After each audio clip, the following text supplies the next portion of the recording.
You're listening to WMPG 90.9 Gorham, Portland, Southern Maine Community Radio from USM. Live from the Orion Cygnus arm of the Milky Way galaxy, this is Scientifically Speaking, a weekly half-hour program devoted to elegant curiosities, and I am one of your hosts, Sarah Chang, and joining me as always is Bernie Rhyme, DJ Starwatcher. How are you, Bernie? Yes, hi Sarah, very good, thank you. Bernie's our professor of the astronomy lab at USM and our local protector of the night skies. Reach out to us at WMPG Scientifically Speaking at gmail.com or on Twitter at WMPG SciSpeak. And you can head over to WMPG.org to find the last 5 weeks of archives of all of your favorite shows, including this one. Bernie, what is up in the night sky for this coming week? Okay, certainly. So this will be Friday, November 19th. Actually, the moon will be full today. The full November moon is called the beaver or frosty moon, which kind of makes sense. There will be a total lunar eclipse today, but by the time you listen to this, it will actually be over because it's early this morning. But I can tell you about it. So starting at about 2 o'clock this morning, Friday the 19th, there was an almost total lunar eclipse. It's about 97%. You'll have a nice reddish color or orange or something like that. And then it was going to peak around 4 in the morning, and it wouldn't have been done until about 5:47. So that was a little while ago, but you can probably still catch some of it on different channels on TV or the NASA channel, and there's different channels that probably covered the entire thing if you want to see that eclipse. And then basically, of course, in the evening, you'll still see the planets, Venus, Saturn, and Jupiter in that sequence. Venus will set about an hour after sunset, and the gap between Venus and Saturn is getting closer. And in Saturn and Jupiter, that gap is still about 15 to 20 degrees. So that's it for this Friday the 19th. Thanks, Bernie. And if you couldn't take notes fast enough, you can also check out the monthly What's Up column in the Portland Press Herald. Today's episode, Dr. Joseph Staples from the USM Environmental Science Department joins us to talk about the effect of climate change on some insect populations. Last week, we had talked about the Japanese beetles and some of the work that he's doing during his sabbatical on identifying and hopefully producing a pheromone that can help mitigate the impact that this invasive species has on our leaves, our flowers, our fruit here in Maine. Today, we'll be learning about climate change and how it affects insect populations. You are specifically interested in looking at how climate change impacts some insect populations, correct? Correct. So all of the stuff that I do relates to environmental science in some shape or form. And so say with the pheromone work that I just described, that allows us to use alternatives to pesticides, ideally, or at least use less pesticides. The other areas of interest as you know, somebody who's a more broadly trained ecologist is the effect that climate change and land use is having on insect populations overall. And of course, we've all heard of colony collapse disorder in response to pesticides and land use,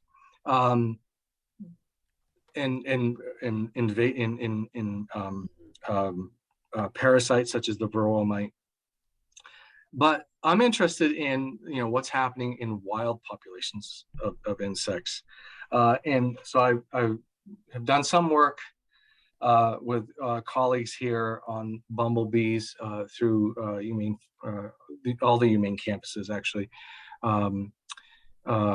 Frank Drummond, Ron Butler, and others.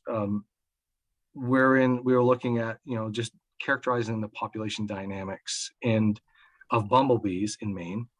And it was sort of an offshoot of the Maine Bumblebee Atlas project.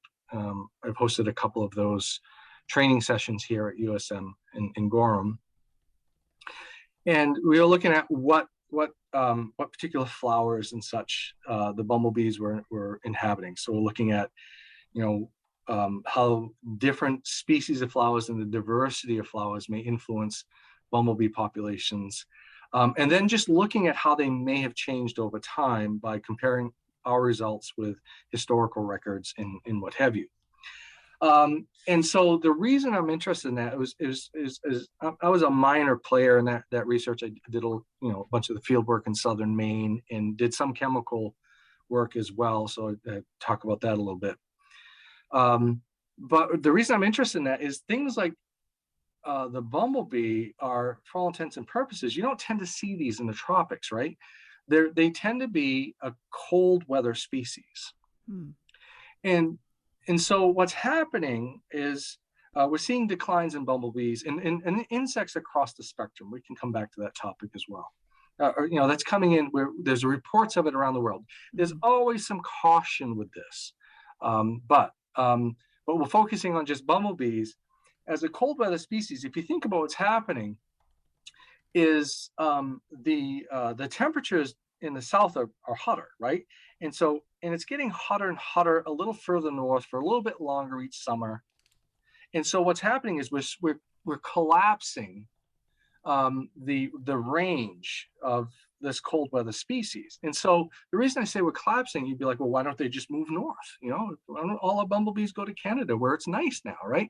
That isn't how it works because it's still going to be cold in Canada, right? So all we're doing is sort of pushing, the ideal habitat. We're sort of pushing that up, and we're condensing that habitat, which is ideal for bumblebees, that temperate, colder temperate habitat. And so there's this broader climate stressor on bumblebees. Now, the reason bumblebees, mason bees, so they look like, some of them can look like these, smaller versions of bumblebees, or shiny little versions. The reason we're interested in these things is because, first of all, honeybees aren't native to North America. We brought honeybees from Europe, right? So there's that. And we use them for agriculture because you can truck them around and there's all sorts of stresses that may come with that.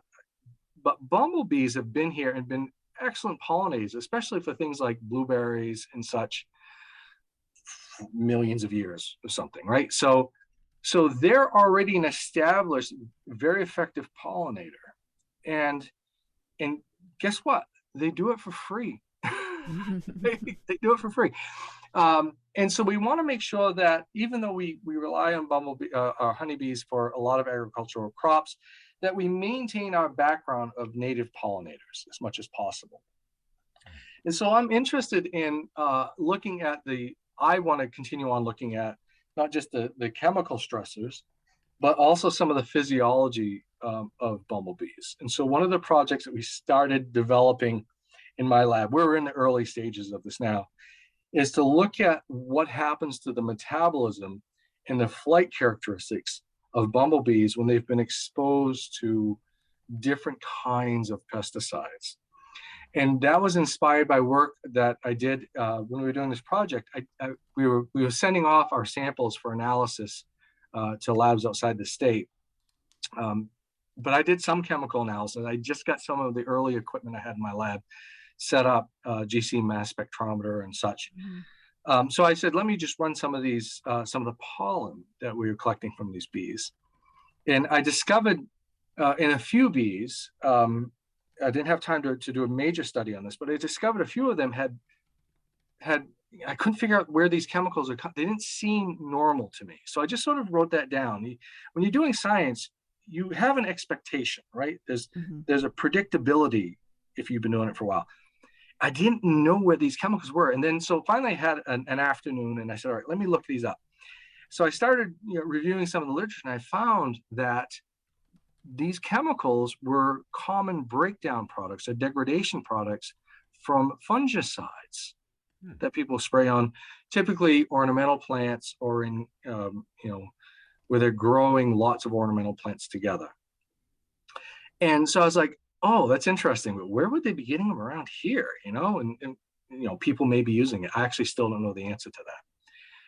But what I found was that some of these breakdown products and some of the fungicides themselves can be neurotoxins to these bumblebees. And so that will either inhibit their metabolism or slow them down. And so we want to, I've got this another expensive device in my lab where we can measure the amount of oxygen consumption and CO2 production, so basically metabolism, in individual insects. And so I want to measure what happens to these bees when they've been exposed to these different conditions, in particular, when they've been exposed to these fungicides. And can we show clearly that the species we have here in this state can be impacted by these? And folks are doing a great job with protecting bumblebees by maintaining flowers in the yard, and maybe holding off mowing the lawn a little bit in early spring until the blossoms come out, because maybe they're going to rely on the dandelions or something like that. So I think folks would want to do this, but if they knew that maybe some of the things that they're spraying on their ornamentals, those big heavy flowers, that would be having some effect on bumblebees, that they might be able to avoid that a little bit, Yeah. And so I would just like to provide that information. So in sciences, I like to tell my students, I deal in data.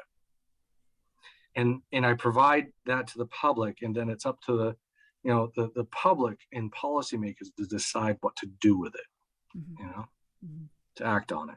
So anyway, there's another area that I'm interested in. So we saw in a study that I referenced earlier, there's been a switch between a couple of the species. One that was common is no longer as common. One that wasn't as common is more common. However, the one that, the particular species that became less common still has a lot of genetic diversity to it. And so, and pesticides didn't seem to be as much of an issue, so much as land use, possibly climate, and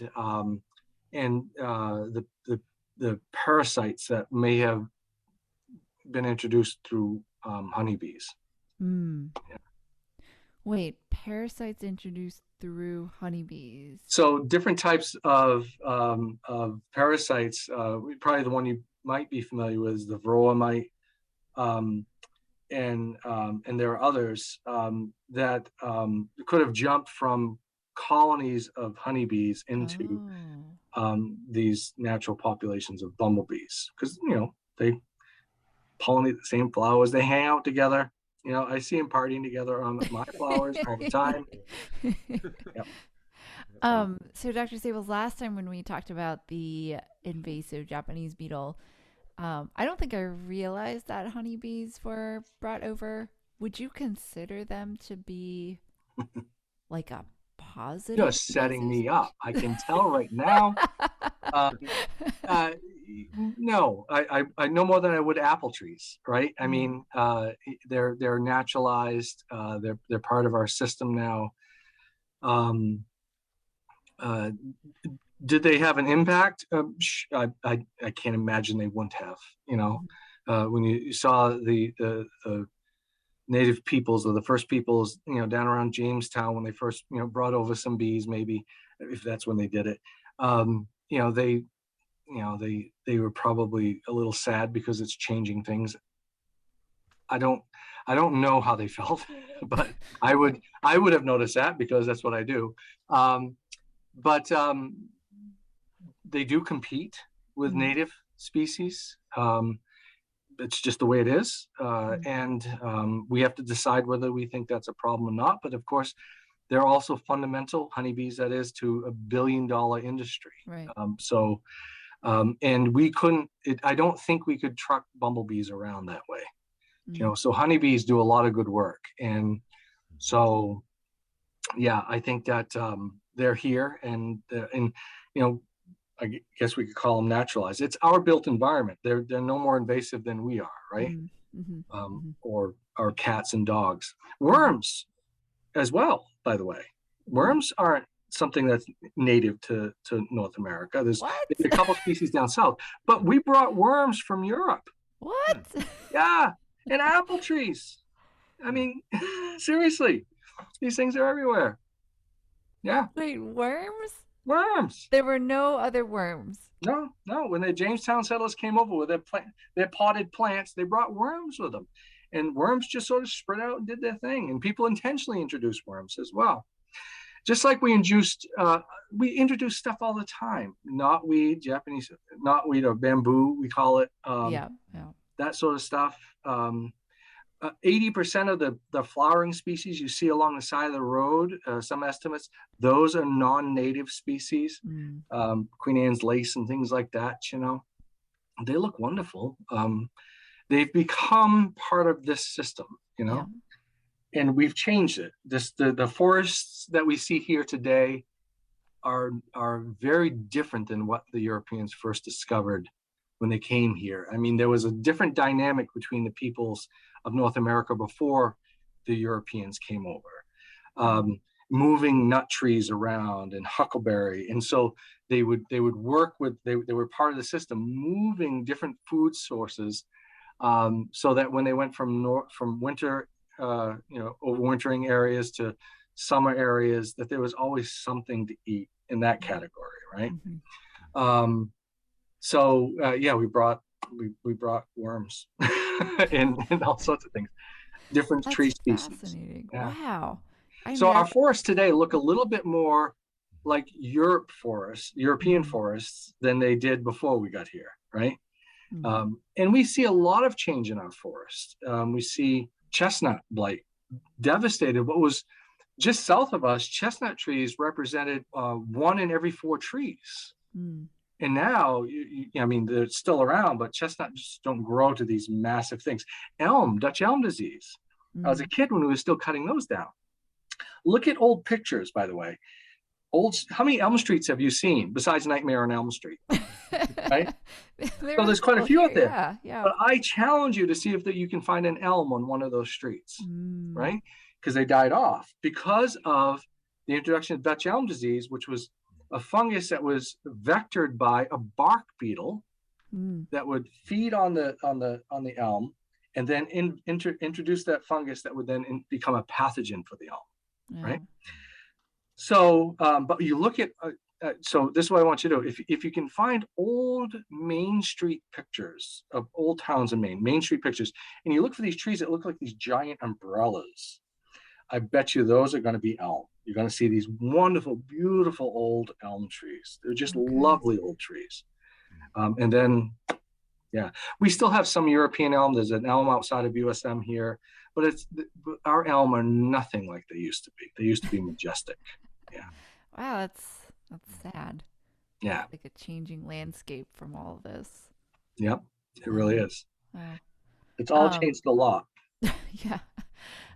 So speaking of these vectors, these insect vectors, you work with some mosquitoes, and you're actually working with MMCRI, right? Yep. On this. Yep. And specifically looking at how mosquitoes deal with pesticides and one of my graduate students just finished up here. She's now doing a PhD out in Davis. Was doing a study on the amount of different pesticides that would be required to kill adult mosquitoes. And that was funded by Maine CDC. And just to establish, what the effective rate is of different pesticides, so that we could use as little as possible in case there was another major outbreak of some disease. Because mosquitoes, are the major killers on the planet for people, right? They vector malaria, West Nile virus, equine encephalitis. And so they're very good vectors. And so we want to be able to, we have a tendency to focus on them and want to be able to control them. And so we're curious about what is the minimum dose possible to kill adults. But again, bringing that back to my chemical ecology background, I had another graduate student. She was working on looking at the effect of sublethal doses of permethrin, so another pesticide, for larvae in response to, or measuring the response of larvae to alarm pheromone. So in many species, when you damage one of them, like if I damage a larval mosquito and there are other larval mosquitoes in the water, some of the chemicals from that mosquito will release into that water, and it'll tell the other larvae to hide because something's eating one of my buddies. You know what I mean? Oh my God. Yeah. Hmm. And so I was curious. I'm like, well, this basically this neurotoxin, this pesticide, which permethrins were developed in uh, based on chemicals that we found, pyrethroids we found in chrysanthemums. And you go back to Mm. ancient Greece and used to crush up chrysanthemums to help control insects. So anyway, what we found was that we used too much in this particular study. We used too much pesticide. Um, but there was clearly a response to the alarm pheromone in this particular species, Culex pipiens, that we were looking at. And so, and this is a pretty competent vector of West Nile virus. And so what I was curious about was we videoed this, and she monitored how these mosquitoes would shake and swim in response to alarm cues after they'd been exposed to a pesticide, or if they had been exposed to just water. And she was looking at this difference. And we found extraordinary response to the alarm cues, and some tantalizing responses or changes in those alarm cue responses after the insect had been exposed to pesticide, pyrethrins. But we've got to lower the dose. So we've got to go back and do some more work with that. So, yeah.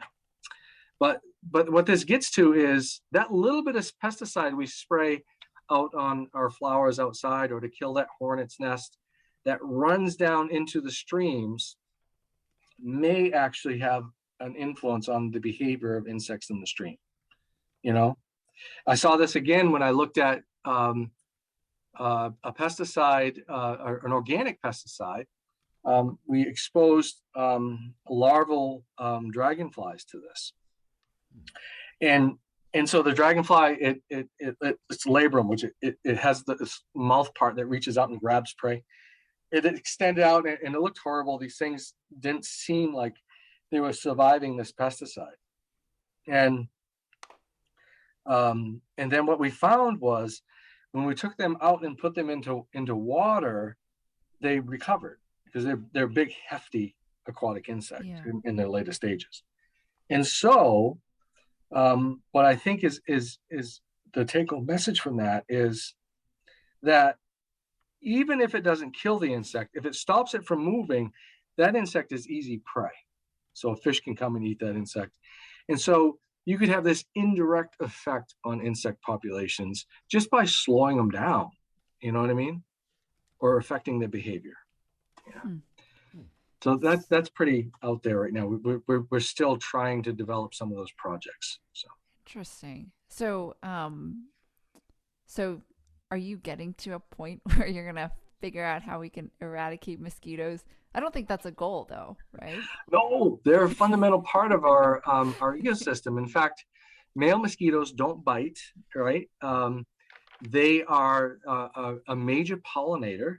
They can pollinate plants as well, male and female. Of course, they're a fundamental food source. And so how would I deal with them today? I guess probably you heard recently they came up with a malaria vaccine, right? And that it's not super effective. I think it's in the 60% range, but that helps. Now we have new technologies that are allowing us, things we've learned even during COVID that are allowing us to develop more personal or medical ways to deal with some of the diseases that these vectors may pass on. But in terms of just wholesale getting rid of major parts of the ecosystem, I don't know that would be a good thing. We don't know what the consequences of that is going to be. It's like Jenga. You know the game Jenga? Yes. You keep knocking out a little piece, and it's like, no big deal. You knock out, no big deal. Knock out another one, no big deal. Oh, there's gray moth over here. Who needs that? Knock out that. But eventually, this system isn't as resilient as it used to be. And that's a big thing in ecology now, is resiliency. And it could come tumbling down with just one more, what would have been maybe an insignificant, prey item. Maybe if we knock out all of the mosquitoes, then all we're left with is black flies, right? And so the birds and bats that may be eating black flies, and then we might want to knock them out. And then now, Yeah. they're gone. We don't know. Spreading seeds around the forest could be affected. We don't know what the consequences are by knocking out wholesale groups of insects. Yeah. You said about collapsing the range because they're not just going to move north. So I just wondered if you could add anything else that maybe something we could do or something with the insects, So that was in particular for the bumblebees, which tend to be a cold weather species. Yeah. But by the same token, those species that would do well in warmer climates also are moving up, right? Winter used to help us a lot here. And that's also something that's been going on for millions of years. Winter is a difficult period to survive, but not everything can survive during that period. All right. So it's kind of like a refuge for some species. And so we might get a break, say, if you get really deep cold periods say minus, I may be wrong on the exact temperature here, but maybe minus 20 degrees Celsius. No, that wouldn't be it.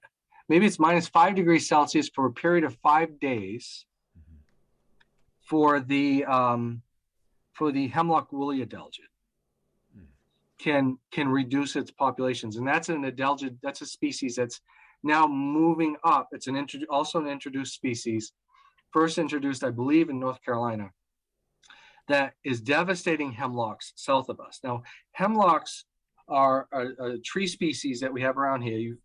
If you walk out in the forest, wherever it's really wet and low, you tend to see them. People they don't use them a lot for a lot of making furniture and things like that, but they're a really important species, especially around riparian habitats next to streams and things like that, where that cool, moist soil is really important for certain types of ecology. Now, as we have milder winters, and I'm not talking about the amount of snow, I'm talking about the temperature. As we have milder winters, then the amount of that particular invasive species, that particular insect that will survive throughout the winter is going to increase. And so it becomes a sort of exponential growth, right? So what we can find here is that as temperatures become less cold in this area in the wintertime, less extreme cold, or become more mild, that's the word I'm looking for, then we could expect that species that were typically found just south of us are going to be doing better in Maine, southern Maine in particular, because it's changing the whole environmental dynamic. It's changing the whole ecosystem in a way. And so there may be native species as well that weren't a problem that will suddenly, that may eventually become a problem, I should say, because it starts to get, really, the winters again are mild, the more of them survive. What was once something that regulated their population is no longer there, the cold temperatures, and then it becomes an issue. We just don't know what's going on here. And so the broader impacts of climate change on insects in particular, and again, I said there's some caution with looking at changes in populations of insects due to climate change, because insects fluctuate anyway, right? They're always going to go through fluctuation. So you've got to really have a good background of what that population looked like as we move forward, so we can say that this is an unusual change. And with that said, though, I'll suggest that because insects change, their populations can change rapidly, they're also like canaries in the coal mine. They're going to respond very quickly. And so I don't think we should wait. This is my personal opinion. I don't think that we should wait until, we've lost half of our bumblebees, or we've lost, half of a certain, group of beetles. And then say, okay, now it's time to act, because it's probably too late, right? They're already indicating to us that things are changing. And if their populations are changing, then the rest of the ecosystem is changing. And I know some people will think, well, we'll just adapt. Well, Listen, everything we have going on right now, and this is a broader environmental topic, the way we grow our plants, and especially I'm going to focus on North America, the way we grow our plants, the kinds of agriculture, and even the kinds of forestry we have are occurring in this environment. We're doing very well now in this temperature, in these kinds of weather patterns. But I'm going to promise you this: the environment changes. And this condition where all our pesticides and the way we grow our food and the way that we use our environment, we're able to do, we've been until now, because we're seeing major impacts from wildfires to loss of species diversity. That was okay. But now things are changing, regardless of why you think they're changing, right? They're changing. And so the game we've been playing for the last 150 years, in terms of the way we manage our environment, the way we grow our food, the way we interact with the environment and value the environment was waiting. It was resilient. It was waiting for us to say, okay, get your head screwed on straight. You live within the ecology. The ecology doesn't live within the economy. The economy is within the ecology. Without a healthy planet, without a healthy environment, we don't exist. I don't care what anybody says. And you can look at this in small areas around the world where they've had environmental collapse. That economy there, terrible, right? Wherever you had environmental collapse, the economy also collapses.